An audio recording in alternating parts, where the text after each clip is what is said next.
Bonjour à tous et à toutes et bienvenue sur cette capsule numéro 3 du chapitre sur les mélanges et les solutions aqueuses. Dans cette partie, on va s'intéresser à la notion de préparation d'une solution. Alors, il est important de préciser déjà qu'il existe deux préparations de solutions possibles que vous avez à connaître en seconde, la dissolution et la dilution. Et donc ça va être tout le cœur du sujet de la vidéo d'aujourd'hui. On va commencer par la dissolution. Donc. Déjà, je vous propose d'avoir une définition de ce qu'est la dissolution.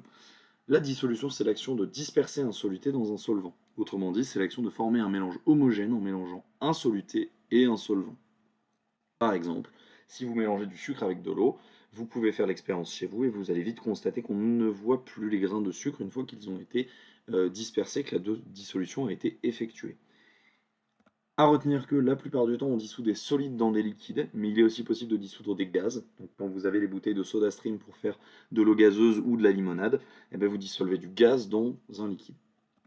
À retenir aussi que chauffer ou agiter permet d'accélérer le processus de dissolution. Et donc en dessous, vous avez un petit exemple des étapes à suivre. Alors l'étape numéro 1, ça reste de peser la masse du soluté que vous voulez dissoudre.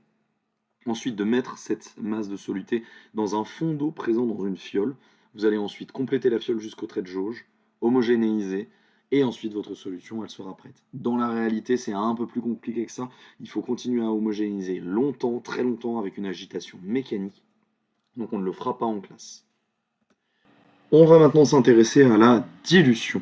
Et donc la définition de la dilution est la suivante. La dilution, c'est l'action de diminuer la concentration d'une solution par ajout de solvant, sans ajouter de soluté. Mettons que vous ayez de l'eau avec du sirop et que vous trouviez que l'eau et le sirop est trop sucré. Vous allez donc pouvoir rajouter de l'eau sans rajouter de sirop. Et donc vous allez diminuer la concentration de votre eau au sirop. Un exemple aussi, on peut donc ajouter de l'eau dans un café pour qu'il soit moins fort. Alors le café fort est la solution mère et le café doux est la solution fille. Attaquons-nous maintenant au protocole de la dilution. Lors d'une dilution, on appelle la solution de départ la solution mère, et après avoir ajouté du solvant, on obtient une solution moins concentrée, c'est la solution fille. Ici sur la photo, la solution mère est à gauche, très colorée, et la solution fille est à droite, moins colorée. Le protocole de la dilution est le suivant. La première étape, rincer la pipette jaugée avec la solution mère à prélever. La deuxième étape, avec une pipette jaugée, prélever un certain nombre de millilitres de solution mère. Étape numéro 3, verser ce volume dans la fiole jaugée d'un certain nombre de millilitres. Étape numéro 4, ajouter de l'eau distillée dans la fiole jusqu'aux 3/4, puis agiter. Étape numéro 5, remplir la fiole jusqu'au trait de jauge, boucher et homogénéiser. Vous devez respecter impérativement le formalisme du protocole suivant. Il doit être avec des étapes numérotées, les verbes à l'infinitif, et des étapes simples. Pas de paragraphe. Ensuite, vous constaterez que dans ce protocole, on observe que deux parties sont manquantes. Les volumes ne sont pas indiqués parce que ce protocole est une généralité que vous pouvez appliquer à n'importe quelle dilution.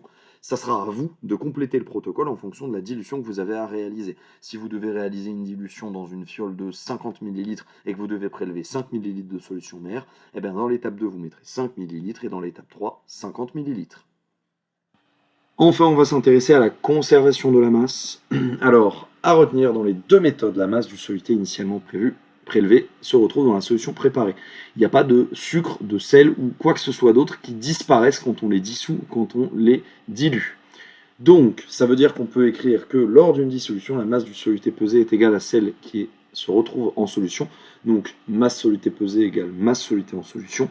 Et donc, attention, on peut aussi écrire que la masse est égale à la concentration fois le volume, dû à la formule qu'on a vue dans la capsule précédente. Vous avez donc, comme la dernière fois, la masse en grammes, le volume en litres et la concentration en grammes par litre.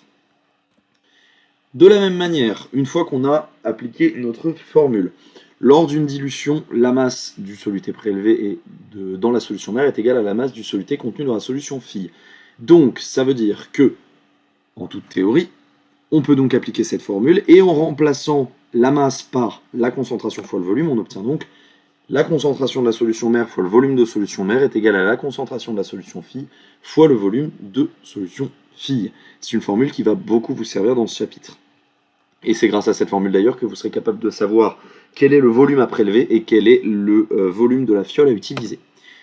Donc on retrouve les unités suivantes, la masse en grammes, la concentration mère et la concentration fille en grammes par litre et les volumes en litres. Enfin, pour finir, lors d'une dilution, on peut exprimer un facteur de dilution, c'est-à-dire par combien on a dilué notre solution. Ce facteur de dilution, sa formule, elle est toute simple. Vous devez juste faire la concentration mère divisée par la concentration fille ou le volume fille divisé par le volume mère. C'est la même chose. En fonction des données qui vous seront données dans l'exercice, vous devrez vous adapter. Et donc le facteur de dilution est sans unité. Je n'ai pas rappelé les unités de la concentration et du volume car elles ont été redonnées précédemment. J'espère que cette capsule vidéo aura été claire pour vous. Je vous invite à regarder la dernière capsule et les capsules précédentes afin de compléter votre cours.